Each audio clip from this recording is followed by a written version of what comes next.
how to take profit from your Tonkeeper wallet. This is a step-by-step guide, so you should be able to follow easily. Well, this is extremely simple. All you have to do is to open up the Tonkeeper wallet application, and inside you can just go ahead and select your wallet that has the USDT or the Tonkeeper assets.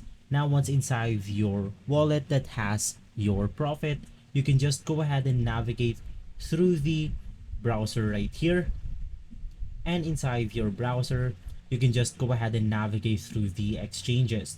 You want to select the Mercurio Fast Fiat to Crypto checked out, so you can just go ahead and click on it, and from here you basically want to select your ton and transfer it into the USDT. So in my case, I'll go ahead and get 45 ton for 300 euro.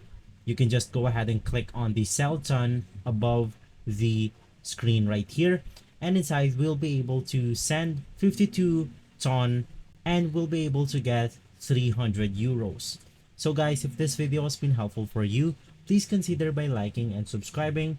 I'll make sure to see you again next time, and as always, thank you.